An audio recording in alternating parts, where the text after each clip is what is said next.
The Council made absolutely no effort to disguise, where's that? Right next page, yeah. The Council made no effort to disguise the fact that the purpose of the Grand Area and later world hegemony was to support an expanding U.S. economy, to provide it with raw materials and markets for its products. This was labeled the national interest, quote unquote. It was equally clear that the national interest was the interest of the ruling elite, whose members comprised the Council. The real interests of the majority of rank-and-file Americans was never a factor in the equation. So,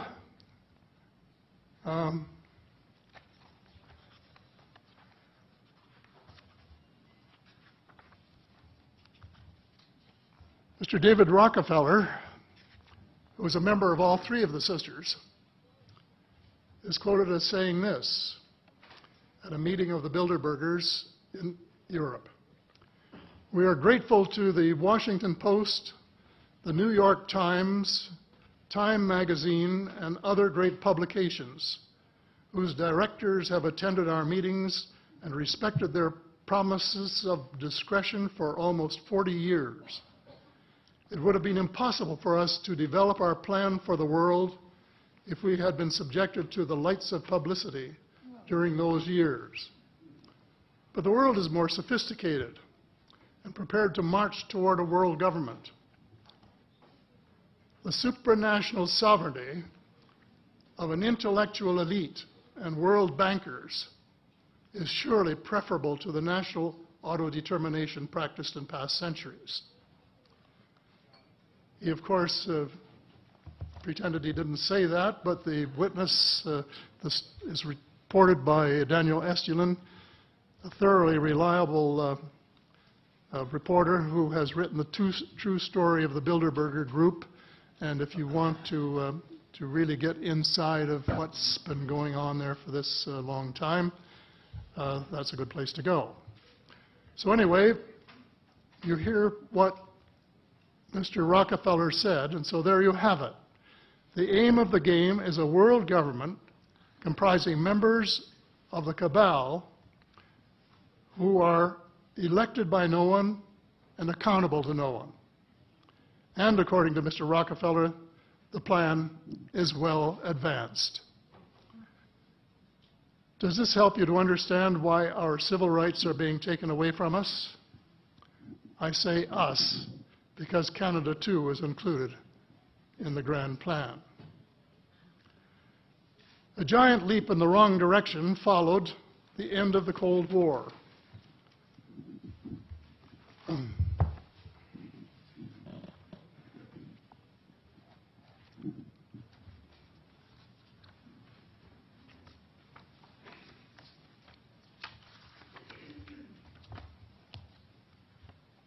No one could have been happier than I was when the Berlin Wall came down on November the 9th, 1989. The elation on our side of the curtain was near universal, and very significant on the other side as one country after another regained its freedom.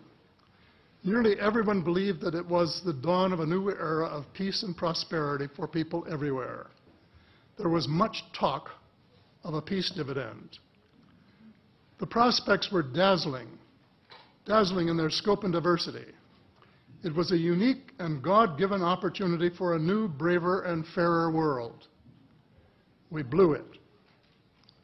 We blew the chance of a lifetime to do good things. A small group of zealots undermined our golden opportunity to pursue peace, not war, and little did we dream that they had a vastly different vision of the new world order. Their plan, which is now commonly known as the Project for a New American Century,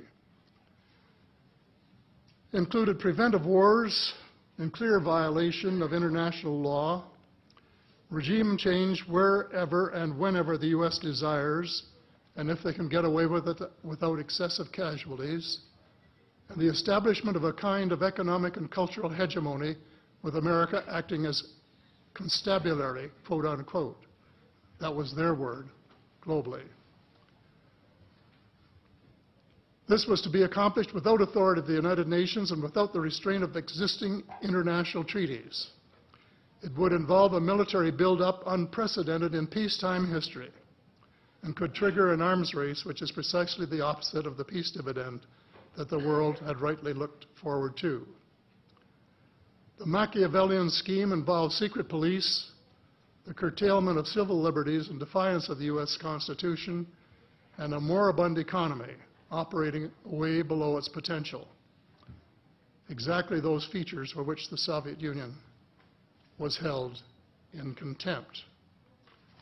The initial draft of the document was so controversial when it was leaked to the New York Times that it had to be rewritten, but it was not changed very much, just the cosmetics, enough to make it politically acceptable.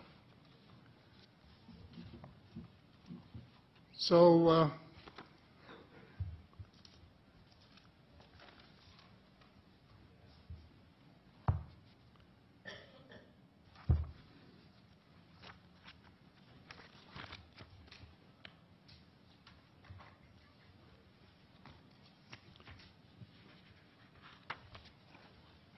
I have a few minutes here to my bearings.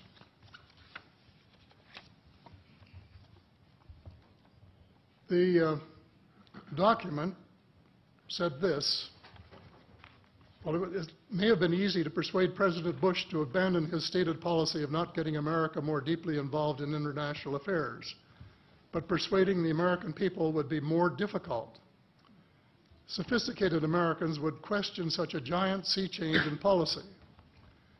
The authors of Rebuilding America's Defenses, Strategy, Forces, and Resources for a New Century recognized this difficulty from the outset, because their document contained the following sentence: further, I'm quoting, further, the process of transformation, even if it brings revolutionary changes, is likely to be a long one, absent some catastrophic and catalyzing event, like a new Pearl Harbor. Well, it wasn't too long before they got their catastrophic and catalyzing event. Terrorists struck the World Trade Center in New York and the Pentagon in Washington on September the 11th, 2011. Incidentally, they have removed the sentence about Pearl Harbor in the document that you can now get if you went to the internet to find it. Almost the whole world mourned. Canada mourned. The overwhelming majority of Muslims condemned the treacherous attacks. My sympathy for the friends and families of the injured and dead was genuine and unwavering to this day. My sympathy for the U.S. government began to grow a bit thin, however, when I heard President Bush cite the reasons for the attack. And I quote, "Why do they hate us?" he asked rhetorically in an address to the Congress. "They hate what they see right here in this chamber, democratically elected government. Their leaders are self-appointed. They hate our freedoms, our freedom of religion, our freedom of speech, our freedom to vote and assemble and disagree with each other." I felt sad when I heard the President's word. I assumed that he believed what he was saying. But if that were true, he was profoundly ignorant of the real thoughts and feelings of people in other parts of the world. If he wanted to hear the truth, he should have listened to Osama bin Laden, who was well informed concerning the origins of the kind of fanatical hatred of the United States which has led to such treachery. This is his version of events. Every Muslim must rise to defend his religion. The wind of faith is blowing, and the wind of change is blowing to remove evil from the peninsula of Muhammad. Peace be upon him. As to America, I say to you and its people a few words. I swear to God that America will not live in peace before peace reigns in Palestine and before all the army of infidels depart the land of Muhammad. Peace be upon him. That is clear enough. The dislike of America has nothing to do with democracy versus dictatorship, or wealth, or freedom of religion, or freedom of assembly. It is directly related to American foot-dragging and stick-handling a just settlement of the Palestinian question. Mr. Hellyer, I hate to interrupt.